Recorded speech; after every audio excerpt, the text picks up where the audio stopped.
के लगभग 1 बजे का समय था। काले कपड़े पहनी एक औरत, जिसने अपना चेहरा कपड़े से ढका हुआ था, हाथ में एक काले रंग की पोटली लिए चौराहे की तरफ बढ़ रही थी। चौराहे पर पहुंचकर वो रुक गई और उसने उसी पोटली से कुछ सामग्री निकाली। एक नींबू जिस पर अनगिनत पीन्स चुभाई गई थी और साथ में एक लाल साड़ी और उसके ऊपर सुहागन का श्रृंगार रखकर उसने वहां पर एक दिया जलाया और उस पोटली को वहीं छोड़कर वो उल्टे रास्ते वहां से बड़ी ही तेजी से निकल गई। अच्छा हुआ मेरी बला टली। अब ये बला किसी के ऊपर भी जाए मुझे कोई मतलब नहीं। वो औरत अपनी बला का उतरा करके चौराहे पर रख गई। वो दिया ठंडी हवा के बीच भी उसी तरह जल रहा था। तभी कुछ देर बाद वहां कुछ शोर सुनाई दिया। 4 दोस्त शायद किसी पार्टी से वापस आ रहे थे। रोड पर स्ट्रीट लाइट की रोशनी पड़ रही थी, मगर बार बार वो लाइट फ्लिकर कर रही थी, जिस वजह से उन्हें रास्ते पर ठीक से कुछ दिखाई नहीं दे रहा था। और तभी चलते चलते उनमें से एक लड़की प्रियांशी का पैर चौराहे पे रखे उस सामान पर पड़ गया और उसी समय स्ट्रीट लाइट ने भी फ्लिकर करना बंद कर दिया। उसकी दोस्त आयुषी का ध्यान उस सामान पर पड़ा। ओ माय गॉड, ये क्या किया तूने? पता है ना चौराहे पर ध्यान से चलना चाहिए। पैर पड़ गया ना तेरा चौराहे के सामान पर। एक काम कर, अभी ही माफी मांग ले और बोल दे कि गलती से तेरा पैर इस पर पड़ गया और जिसके लिए भी क्रिया का सामान रखा है वो तेरे पीछे ना आए। क्या कितना ज्यादा फट्टू है रे तू। अरे कुछ नहीं होता ये सब। ऐसे क्या रास्ते पर पड़े सामान पर पैर रखने से भूत किसी के पीछे आ जाते हैं? हाँ, अरे इसे तू क्या बोल रही है? इसे तो हर चीज से डर लगता है। पता है ना, उस दिन किले में हम लोगों की परछाई से डर गई थी ये। देखो वो बात अलग है, लेकिन तुम्हारा पैर चौराहे पर पड़ा है। इसे मजाक मत समझो और माफी मांग लो, वरना वरना वरना क्या? बेवकूफ कहीं की। खुद तो इतना डरती है, हमारा भी दिमाग खराब कर देती है। नहीं मांग रही मैं माफी, जा। जिस भूत को जो करना है वो कर ले। इसी सामान पर पैर पड़ा था ना मेरा, अब देख मैं क्या करती हूँ।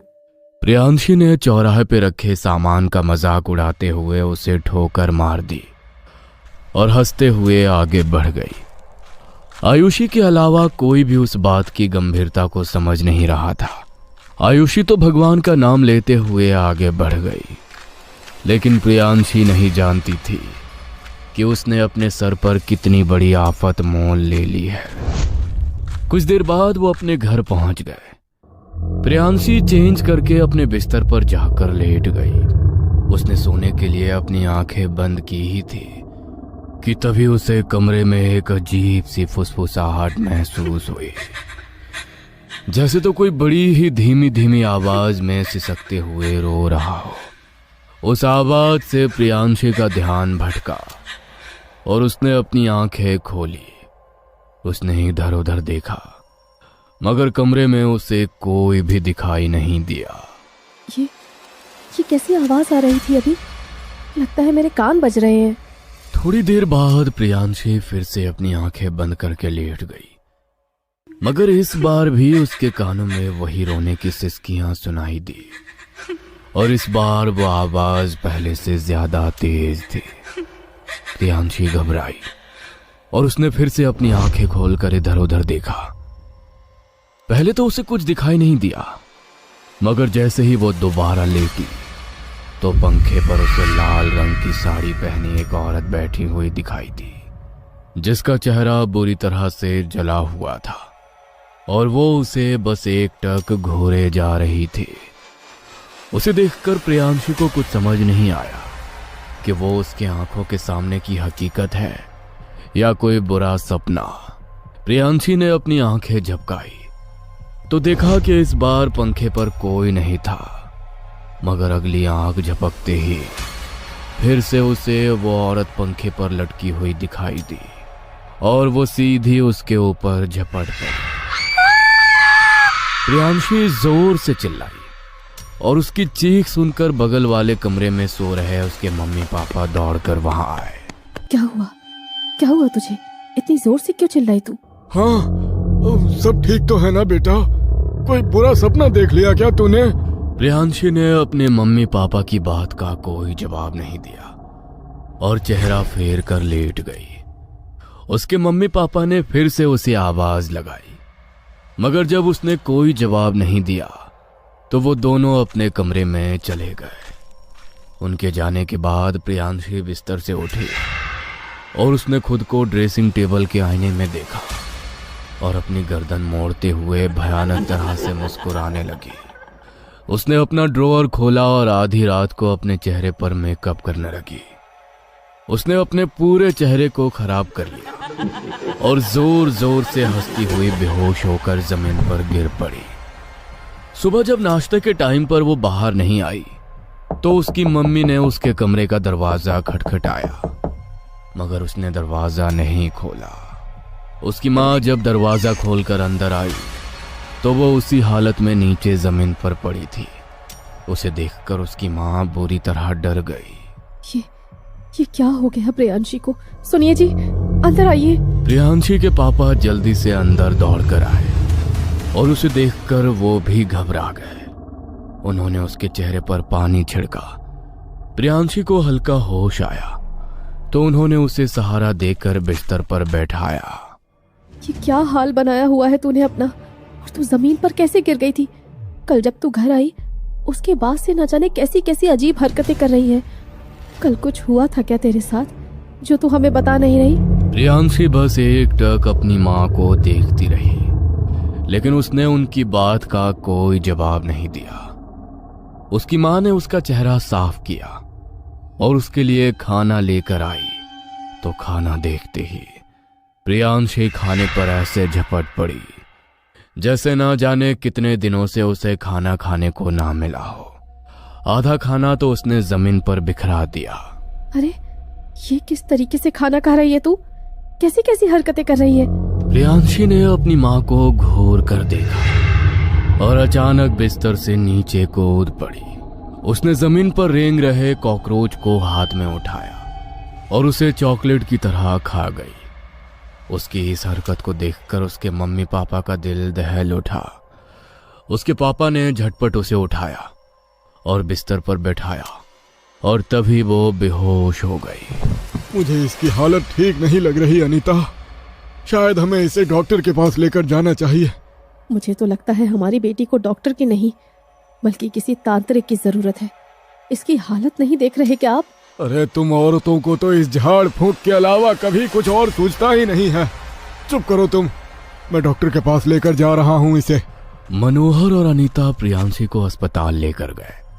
उन्होंने डॉक्टर को जो बताया उससे डॉक्टर को लगा कि शायद प्रियांशी के दिमाग पर किसी बात का गहरा असर पड़ गया है। उन्होंने उसे एडमिट किया। जिस वार्ड में वो एडमिट थी उस रूम में एक और पेशेंट थी जिसकी हालत बहुत ज्यादा खराब थी। डॉक्टर ने उसे बचाने की पूरी कोशिश की लेकिन उस लड़की ने अपना दम तोड़ दिया। I am so sorry mister Anish, हमने पूरी कोशिश की आपकी बेटी को बचाने की, मगर अस्पताल के रूम में मातम छा गया। प्रियांशी जो अभी तक अपने बिस्तर पर बेहोश पड़ी थी, अचानक उसके अंदर जैसे कोई समा गया हो। वो हांफती हुई अपने बिस्तर पर उठकर बैठ गई और उसने अपने मुंह से कुछ ऐसा कहा जिसे सुनकर सबके होश उड़ गए। आप इस तरह रोइए मत मम्मी पापा। आप लोगों ने मुझे बचाने की बहुत कोशिश की लेकिन मेरी जिंदगी इतनी ही लिखी थी, इसीलिए आप परेशान मत होइए। ये सब तो क्या बोल रही है बेटा? मनोहर ने जैसे ही ऐसा कहा प्रियांशी का शरीर जोर जोर से तड़प गया। उसका पूरा शरीर सफेद पड़ गया और वो वहीं निठाल हो गई। ये क्या हो रहा है मेरी बेटी के साथ डॉक्टर साहब? देखिए, लगता है आपकी बेटी मानसिक रूप से बीमार है, इसलिए जो भी देख रही है उसके दिमाग पर उसका असर हो रहा है। लेकिन मेरी बेटी तो बेहोश थी, तो उसे कैसे पता चल गया कि यहाँ पर क्या हो रहा है? मैं आपको कह रही हूँ ये डॉक्टर के बस की बात नहीं है। ले चलो इसे। चुप करो तुम। प्रियांशी 2 दिन तक अस्पताल में एडमिट रही। उसकी तबीयत में सुधार आ रहा था इसलिए डॉक्टर ने उसे डिस्चार्ज कर दिया। रात का समय था, वो अपने कमरे में लेटी हुई थी। तभी उसे लगा कि उसके इर्द गिर्द एक नहीं बल्कि बहुत सारे लोग खुसुर फुसुर कर रहे हैं। उस आवाज से मानो उसके कान फट जाएंगे। उसने अपने कानों को अपने हाथों से भींच लिया, मगर फिर भी वो आवाज उसके कानों में और तेज बढ़ती गई। उसने नजर घुमाकर देखा तो अनगिनत आत्माएं उसकी तरफ बढ़ रही थी, जिनमें से कुछ के चेहरे को पहचानती थी। ये सब क्या हो रहा है मेरे साथ?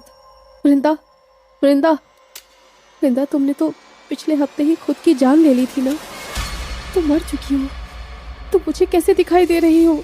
प्रियांशी जहां जहां जाती जा रही थी, वहां वहां से आत्माएं चलकर उसके पीछे आती जा रही थी और एक साथ उन सब ने उसके भीतर प्रवेश करना शुरू कर दिया था। प्रियांशी का शरीर बिल्कुल भारी हो चुका था और वो बड़े ही अजीब आवाज में जोर जोर से कुछ बड़बड़ाने लगी। उसके बड़बड़ाने की आवाज इतनी तेज थी कि उसके मम्मी पापा दौड़कर उसके कमरे में आए और अपनी आंखों के सामने का नजारा देखकर उनके होश उड़ गए।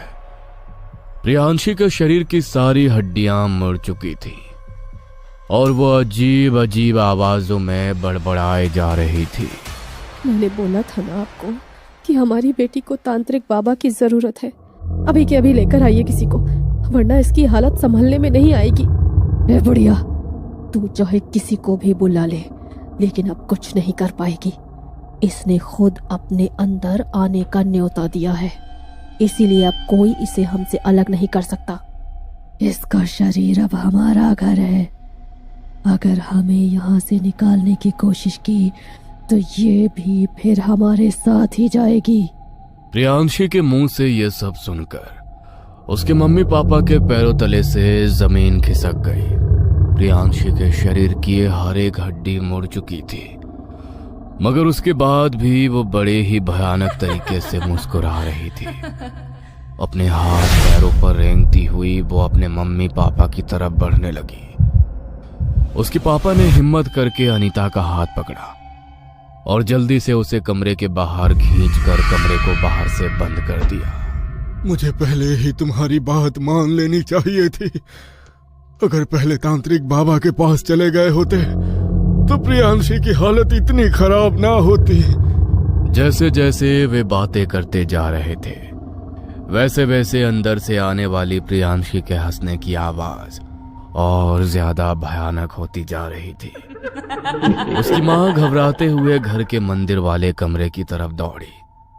उन्होंने आधी रात को ही मंदिर में दिया जलाया और माता रानी की आरती गाने लगी और उसी वक्त प्रियांशी के कमरे से उसकी चीखों की आवाज सुनाई दी। लेकिन उनके अंदर इतनी हिम्मत नहीं हो रही थी कि वो उसके कमरे का दरवाजा खोलकर उसके पास जा सके। कुछ देर तक चीखने के बाद कमरे से उसकी आवाजें आनी बंद हो गई।